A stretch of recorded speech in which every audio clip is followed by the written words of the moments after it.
So I want to talk about why the Minnesota Gophers are the biggest sleeper team going into the 2020 college football season. Now, last year in 2019, the Minnesota Gophers not only took college football by storm, but took the sports world by storm because they were probably one of the biggest underdog stories in sports last year. They basically came out of nowhere. They beat Penn State in the upset. And I mean, they came really close to competing in the Big Ten championship game, but it kind of fizzled out later on in the season. But this is a Minnesota Gophers team that I want to tell you that you shouldn't be sleeping on them.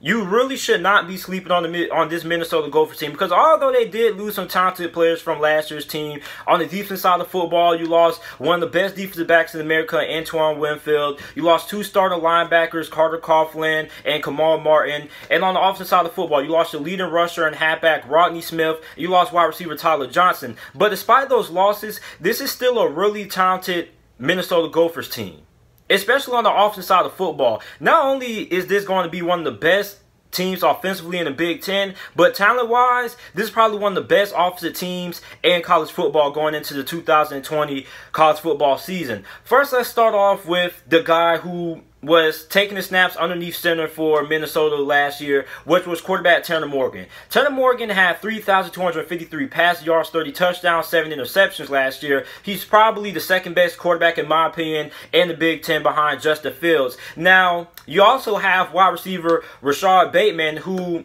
a lot of people are really high on, and a lot of people think that he's either the best wide receiver or the second best wide receiver who is going to be eligible for the 2021 NFL draft class. Now, Rashad Bateman had a breakout year last year. He had 60 receptions for 1,219 yards. He had 11 touchdowns, and he also averaged 20.3 yards per catch.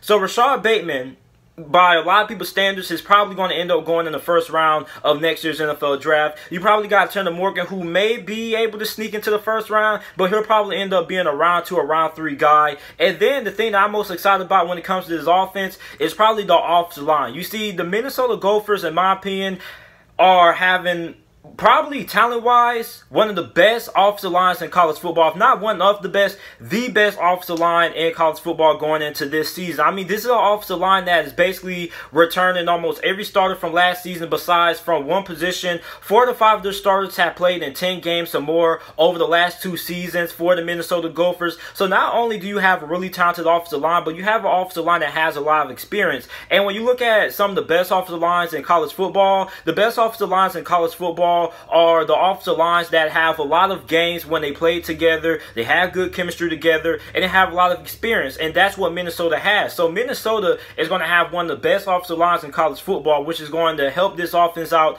a lot, especially when you look at what they lost. You lost a couple of key guys, like I mentioned earlier. You lost guys like Rodney Smith, who was your leading rusher on the team last year. You did lose wide receiver Tyler Johnson, but despite those losses on the offensive side of football, this is still one of the best offenses going into this year's college football season. Let's start off with halfback Mohamed Abraham. Now, Mohamed Abraham had 1,000 rushing yards in 2018. Now, 2019, I really don't know what happened. I guess Rodney Smith just kind of became the lead back and kind of took away his carries. But this is still a guy who has a lot of talent. He still has 604 rushing yards, has 7 touchdowns, who rushed for 4.3 yards per carry. So this is a guy who is still really talented. This is a guy who should be able to step up and make up for that loss of Rodney Smith to the NFL. So I don't really expect a huge drop-off from the halfback position. They also have guys like Trayson Potts, Bryce Williams, and Cam Wiley, who should also look to get some snaps and some carries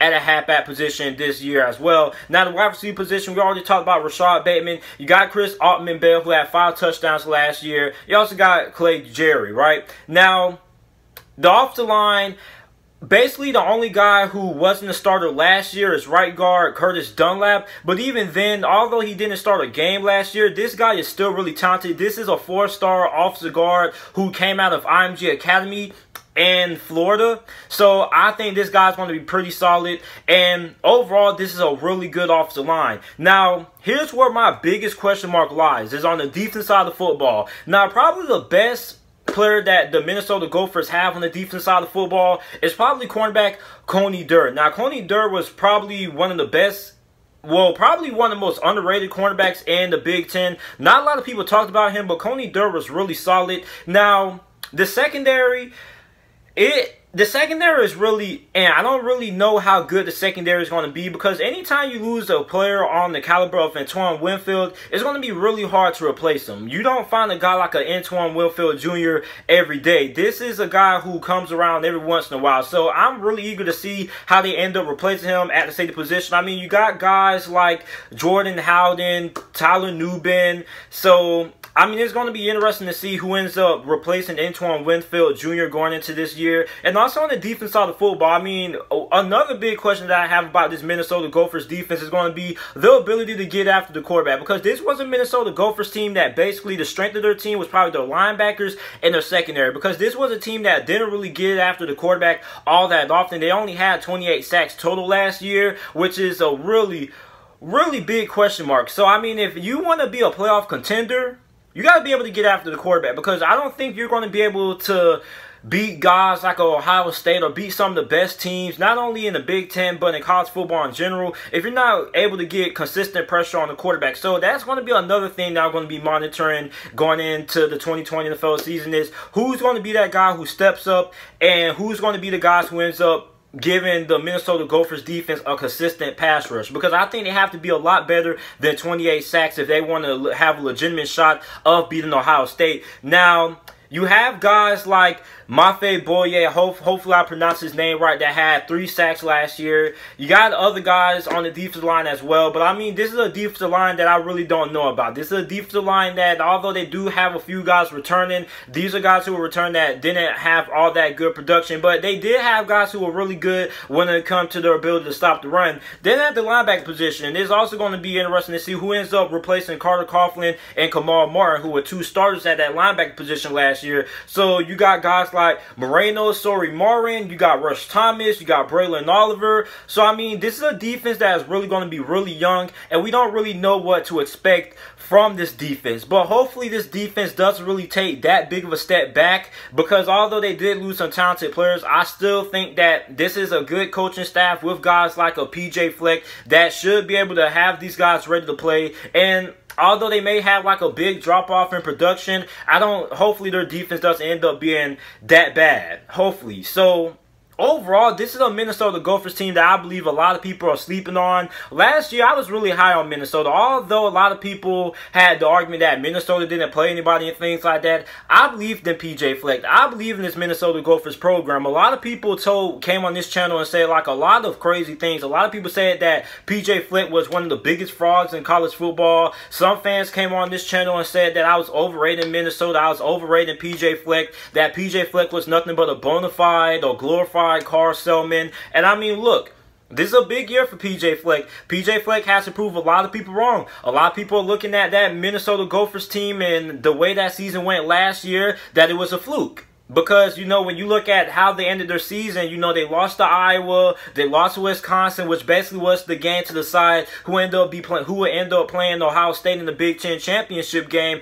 So, I mean, this Minnesota Gophers team, although they are really talented on the offensive side of football, the defense is a little bit of a question mark. But, I mean, overall, this is still a fairly talented Minnesota Gophers team. So, PJ Fleck has to be able to come out here and have this team really competitive. And, I mean, when you look at their schedule, I think their schedule is really favorable, because I think 2 of their toughest matchups that they play, which is in the Big Ten, which is Iowa and Michigan, both of those games are going to be at home. Now, on the road, you got to face Wisconsin, which is always a challenge. No fans or fans in attendance. It's still really hard to win in Wisconsin. You got to go on the road. You got to play Illinois. Now, Illinois may not be a team that a lot of people are really high on, but I think that Illinois is a team that could surprise a lot of people. They could be a lot better than what people expect them to be, and they could put up they could put up some upsets.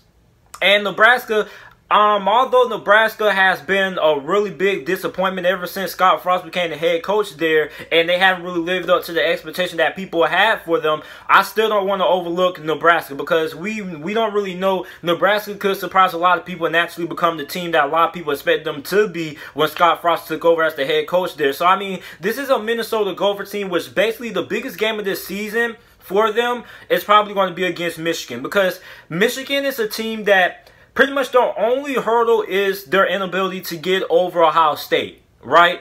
So Michigan is probably the biggest game that they have on their schedule. The second biggest game is, of course, going to be against Wisconsin. Then you got to try to beat Iowa again, which Iowa, although isn't always the most talented team, but they always are really well coached and really good defensively. So this is a Minnesota team that still has a lot to prove to the college football world. It's understandable why a lot of people aren't really sold on Minnesota, but I believe that PJ Fleck is going to have these guys ready to play. He's going to have these guys motivated, and I believe that Minnesota is going to come out once again and surprise a lot of people. And I wouldn't be surprised they end up going to the Big Ten championship game and end up being Ohio State. Now, I know that's probably going to be a bold statement. I'm not saying that Minnesota is going to be Ohio State, but I think out of all the teams in the Big Ten this season, I believe that Minnesota has the best chance to beat Ohio State. With their coaching and the talent that they have on their roster, I would choose them to have the best shot out of any team in the Big Ten to beat Ohio State.